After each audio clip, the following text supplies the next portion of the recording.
নমস্কার বন্ধুরা, আমি রিঙ্কু। কেমন আছেন আপনারা সবাই? আশা করছি আপনারা সবাই ভালো আছেন।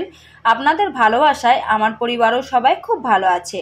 RS ফ্যামিলি সুন্দর আরও একটি ব্লগে আপনাদের সকলকে অনেক অনেক স্বাগত আর ভালোবাসা জানিয়ে আজকের ব্লগটি এই সময় থেকেই শুরু করছি। আশা করছি প্রতিদিনের মতো আজকের ব্লগটিও আপনাদের ভালো লাগবে। চলুন তাহলে সাথে থাকুন, পাশে থাকুন, ব্লগটি দেখতে থাকুন। আজকে হচ্ছে শনিবার আর এখন ঘড়িতে সময় হচ্ছে 8:30।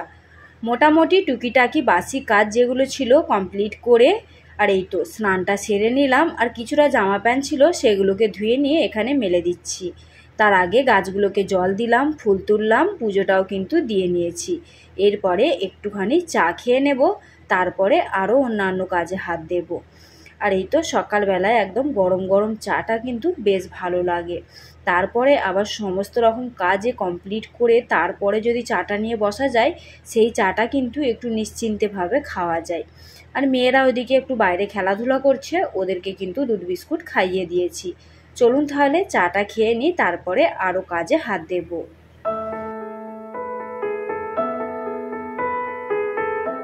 এই জামা প্যান্টগুলো কিন্তু কালকে বিকালবেলা ধুয়ে দিয়েছিলাম আর সারা রাতে কিন্তু বেশ শুকিয়ে গেছে। সকালবেলা তুলে এনে রেখে দিয়েছিলাম আর এখন এই তো চাটা খেয়ে নিয়ে এবারে এগুলোকে গোছ ভাঁজ করে নিচ্ছি। আর ওই যে বন্ধুরা, ওইদিকে কিন্তু আমি ভাতটাও বসিয়ে দিয়েছি। তা না হলে বেলা বাড়ার সাথে সাথে কিন্তু রোদের তাপমাত্রাও বাড়বে, সেই সময় দেখবেন আমাদের কিন্তু কিচেনের মধ্যে ঢুকতেই ইচ্ছা করে না। তারপরে আবার আজকে হাজব্যান্ড বাড়িতেও আছে, যেহেতু দিল্লিতে আজকে ভোট, সেই জন্য কিন্তু ছুটি করে আজকে বাড়িতেই আছে। সেই জন্য রান্নার পদটাও কিন্তু 2 থেকে 3 হয়ে যাবে। সেই জন্য একটু ঝটপট করে কাজগুলোও সেরে নিচ্ছি আর কাজের ফাঁকে ফাঁকে রান্নার কাজগুলোকেও একটু করে আগিয়ে নিচ্ছি। এইভাবে গুছিয়ে বাগিয়ে কাজ না করলে কিন্তু সময়ের মধ্যে কাজ কমপ্লিট করতে পারবো না। তার মধ্যে আবার বাচ্চারাও বাড়িতে আছে।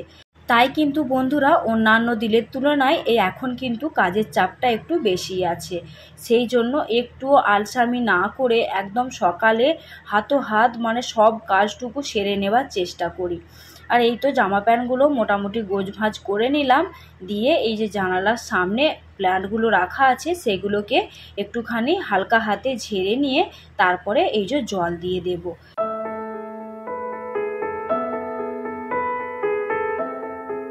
যেহেতু এখন প্রচণ্ড গরমের তাপমাত্রাটা বেড়ে গেছে, সেহেতু কিন্তু রাত্রেবেলা এই জানলাটা খুলেই রাখা থাকে।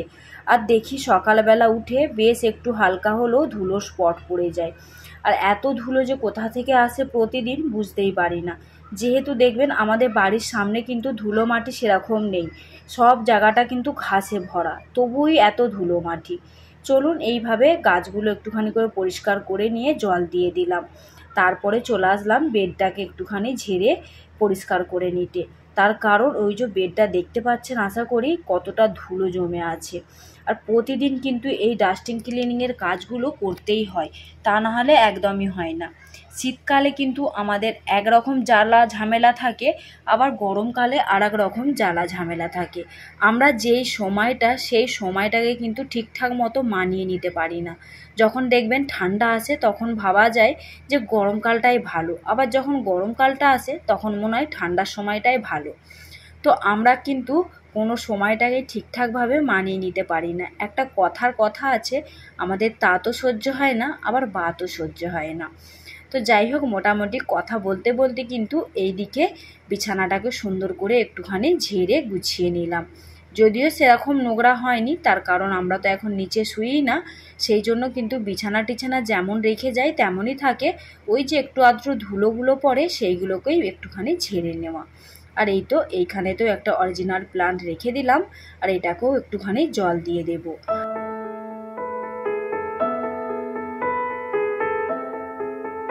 তারপরে এই তো চলে আসলাম বেডের সাইডে যে ছোট আলমারিটা রাখা আছে তার মাথার ওপরটা একটুখানি হালকা হাত দিয়ে পরিষ্কার করে নেব। এইটার ওপরে দেখলাম খুব একটা ধুলো পড়েনি, যেহেতু জানালার সাইডে থাকে সেই জন্য। তো তো মোটামুটি একটু হালকা হাতে পুছিয়ে পরিষ্কার করে নিয়ে তারপরে এই অরিজিনাল যে প্লান্টগুলো আছে সেইগুলোতে একটুখানি করে জল দিয়ে দেব। এই পাতাগুলোতেও দেখছেন প্রতিদিনই কিন্তু বলতে গেলে আমি ঝেড়ে পুছে দিই, তবুই দেখুন প্রতিটা পাতায় কীরকম একটা ধুলো স্পট পড়া আছে। আজকে আর অত টাইম হলো না হাত দিয়ে ভালো করে পরিষ্কার করবার, মোটামুটি একটু জল দিয়েই ধুয়ে গোড়াগুলো একটু করে জল দিয়ে দিলাম।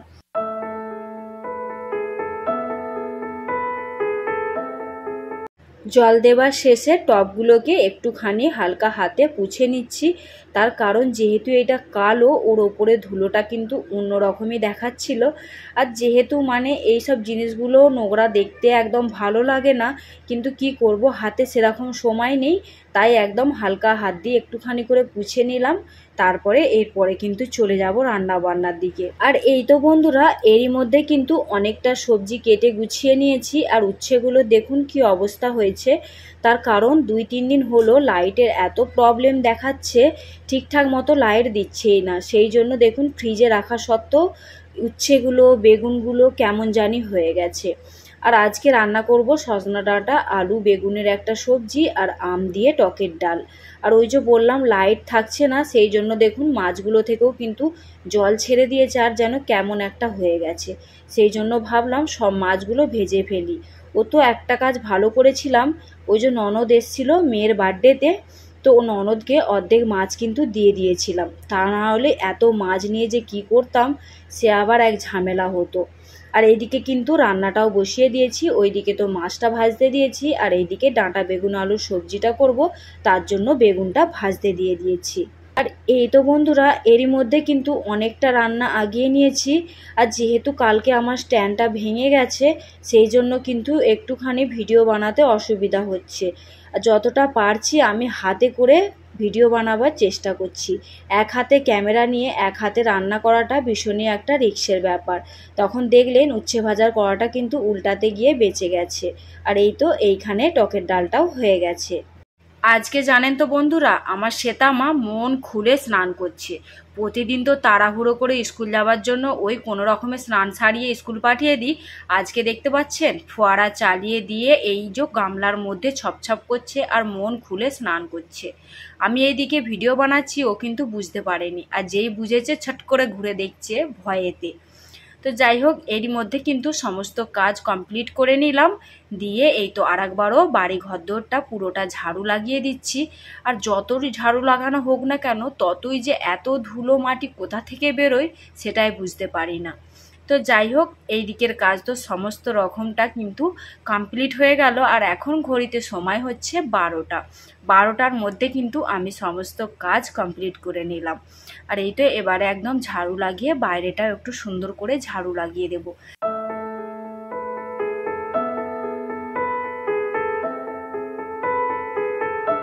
আর এইখানে বন্ধুরা সব শেষে একটুখানি লেবু জল বানিয়ে নেব, যেহেতু গরমটা প্রচণ্ড পড়েছে। তারপরে বড় মেয়ে আর ওর পাপা দুজনে মিলে গেছিলো একটু দোকানের দিকে ওর স্কুলের কিছু প্রজেক্টের জিনিস আনতে, সেইগুলোকে নিয়ে বাড়ি আসলো।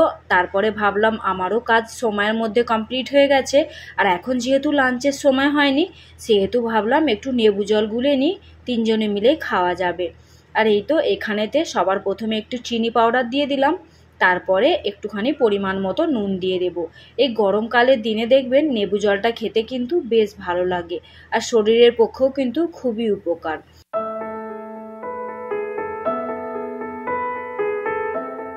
আজকে আমার এই পর্যন্ত ব্লগটি আপনাদের কেমন লাগলো অবশ্যই কিন্তু কমেন্ট করে জানাতে ভুলবেন না। যদি ভালো লেগে থাকে তো প্লিজ একটা লাইক করে দেবেন। আর যদি কোনো নতুন বন্ধু আজকে আমার এই পর্যন্ত ব্লগটি দেখে থাকেন আপনাদের কেমন লাগলো অবশ্যই কিন্তু কমেন্ট করে জানাতে ভুলবেন না। যদি বেশি একটু ভালো লেগে থাকে কোথাও যদি মনকে একটু ছুঁতে পারি তাহলে অবশ্যই চ্যানেলটিকে সাবস্ক্রাইব করে আমাকে ইউটিউব পরিবারে একটুখানি জায়গা করে নিতে সাহায্য করবেন। আর যারা অলরেডি এই কাজটা করে রেখেছেন তাদের তো অনেক অনেক ধন্যবাদ আর ভালোবাসা জানাচ্ছি। আর এরপরে বন্ধুরা কয়েকজন কমেন্ট করেছিল আমার পিছনের ব্লগে, তাদের নামগুলো একবার নিয়ে নিচ্ছি।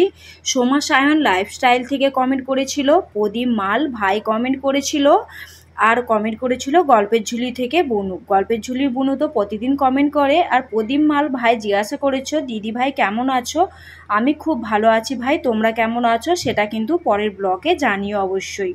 চলুন তাহলে বন্ধুরা, আজকের মতো ব্লগটিকে এখানে এন্ড করে দিচ্ছি। আবারও দেখা হবে নেক্সট একটি ব্লগে, ততক্ষণের জন্য টাটা।